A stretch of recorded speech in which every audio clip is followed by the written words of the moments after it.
po ako kasama doon sa unang mga kinasuhan. Ang ibig sabihin po nito, nung una sila nagsampa ng kaso, wala talaga silang ebidensya na nakakalap laban sa akin for qualified human trafficking. At ngayon, di umano, ay meron na silang nadiskubreng mga ebidensya. Hindi po bagong ebidensya nila.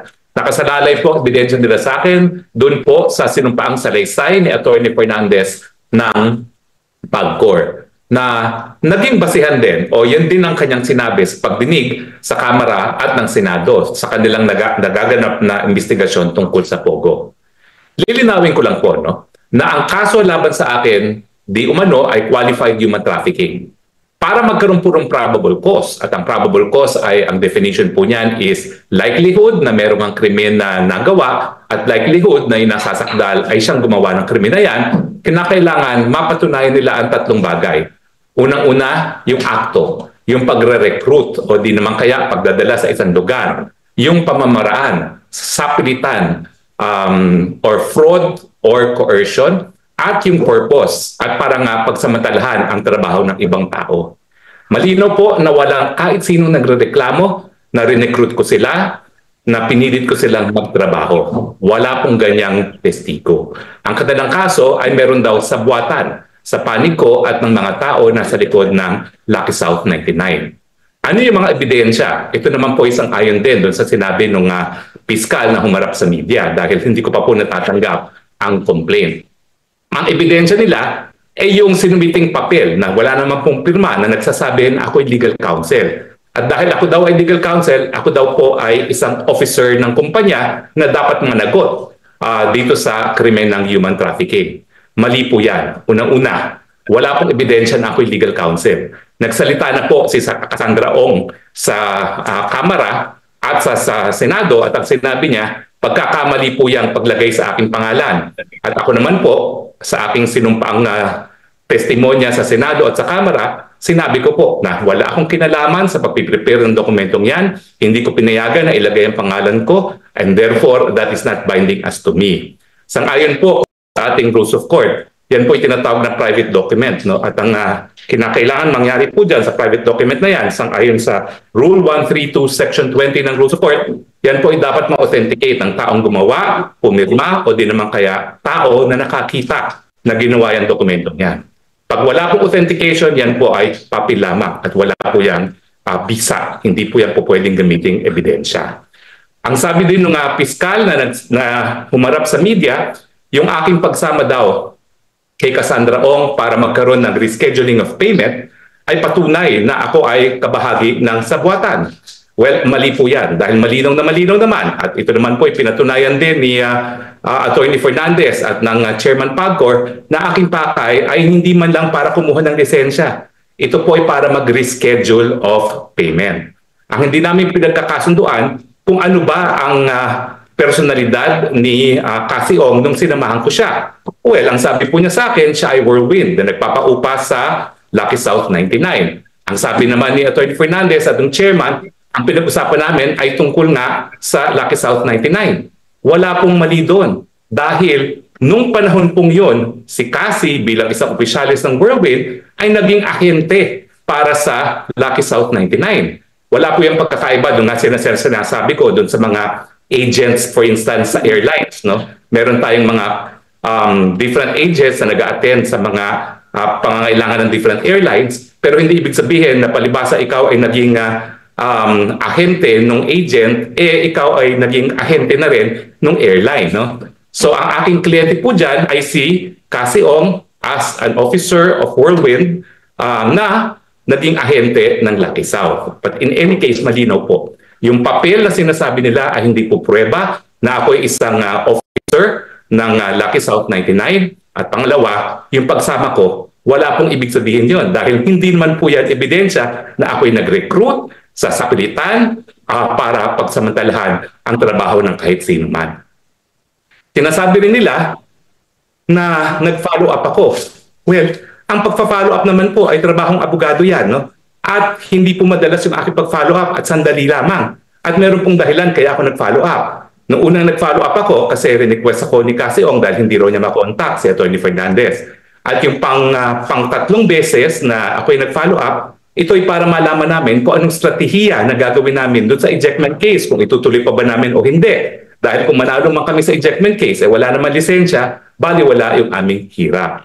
Now, sinabi din po nila na yung aking pagiging abogado doon sa ejectment case ay patunay na alam ko nangyayari sa Lucky South. No? Well, unang-una po, hindi ko po kliyente Lucky South dyan sa ejectment case. Nandyan po yung mga court records, pati po sa Court of Appeals, na talagang pinirmahan kong mga pleadings ay sa ngalan po ng Whirlwind.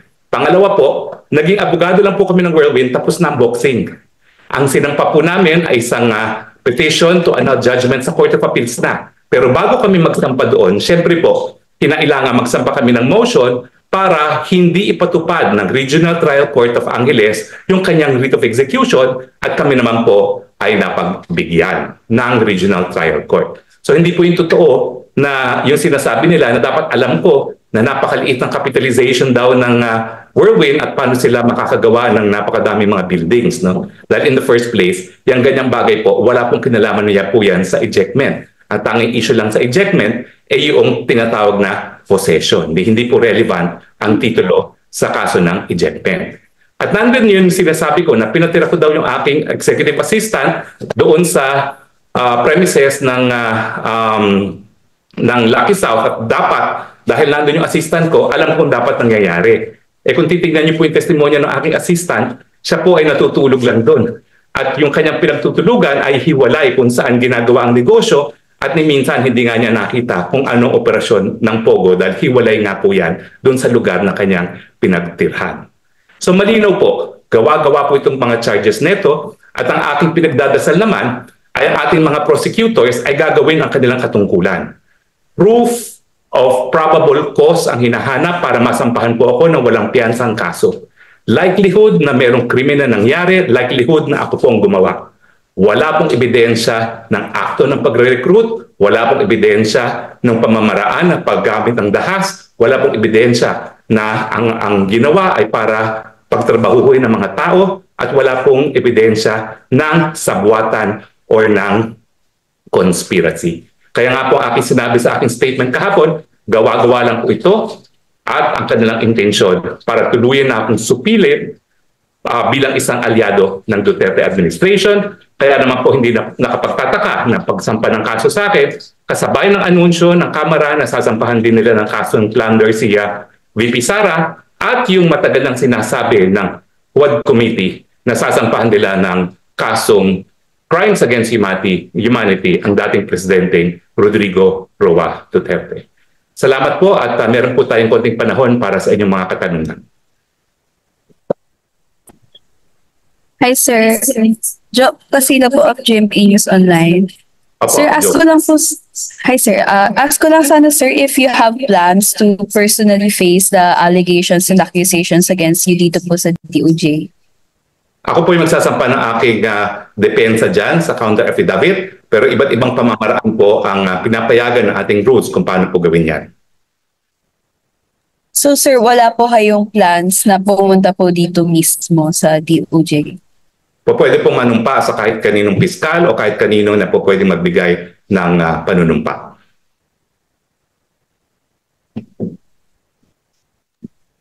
Sir, other topic naman po. Sir, kasi meron po kayong arrest order from the house and meron din pong arrest order ang inyong wife na si Myla Roque. Sir, may we know if nasa Singapore pa po siya for her medical check-ups? Ano na po ba ang condition? We invoke our right to privacy. Wala pong pakialam ang kahit sino kung nasa saan ang aking misis dahil wala po siyang full departure order.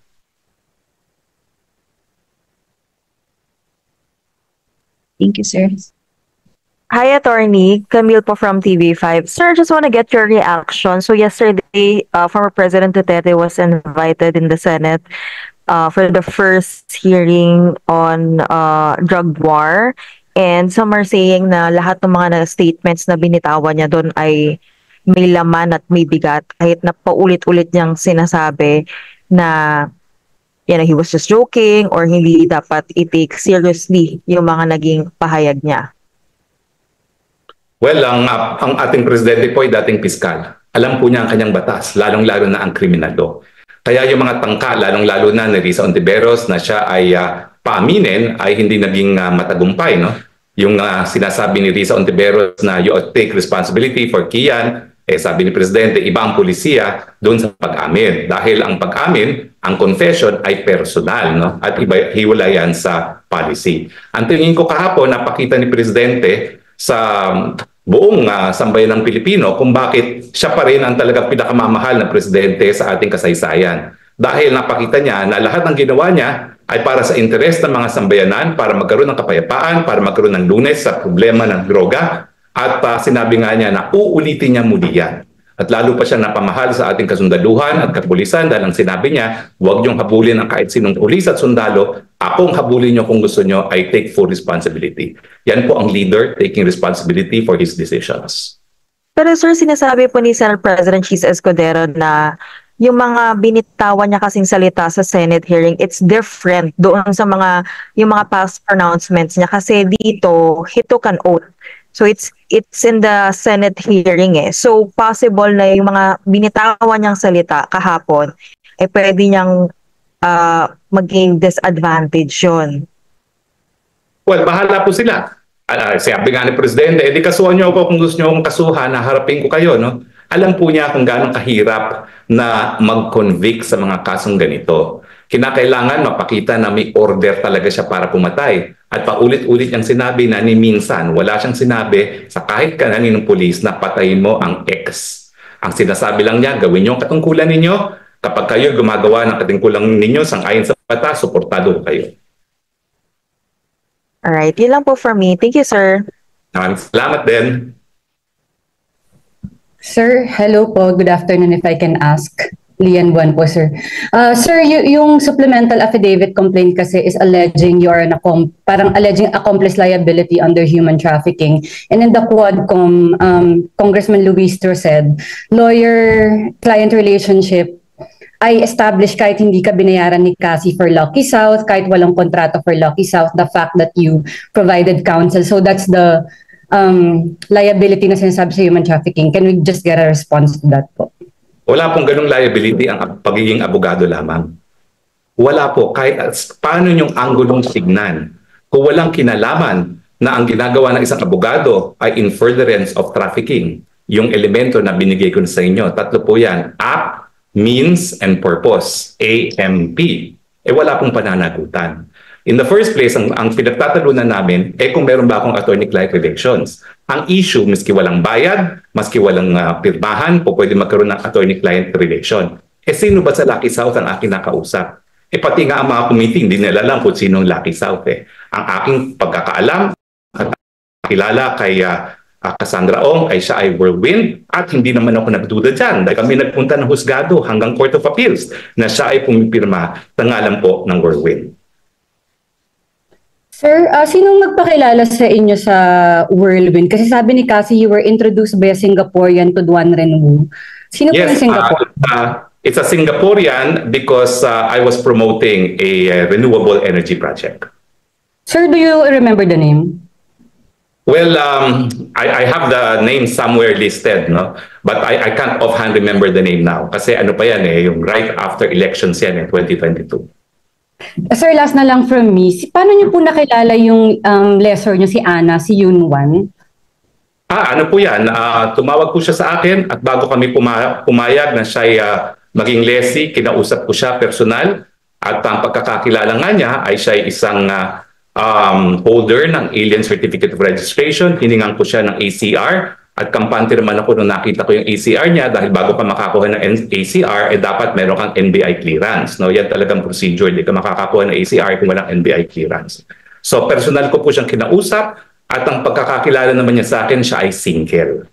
So dun sa kanyang ACR at sa lahat ng dokumentong pinakita niya kasama yung passport, siya po ay single.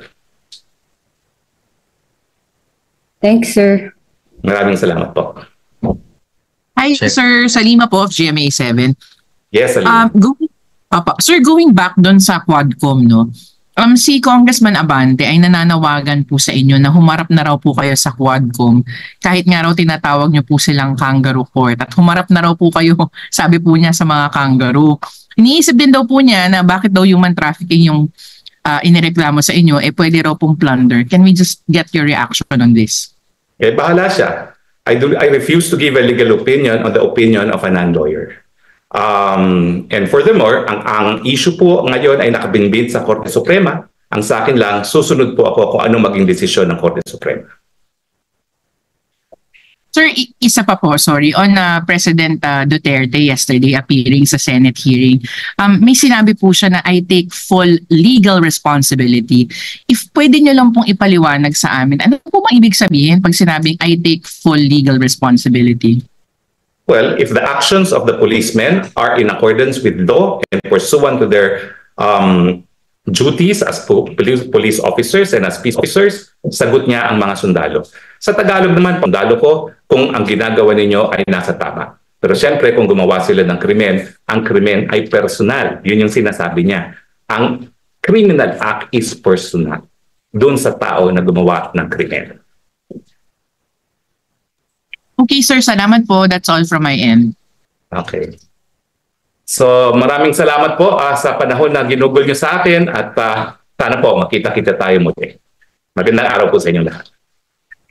Thank you, sir. Thank you, sir. Bye-bye. Thank you, sir. I miss you. I miss you all. Bye.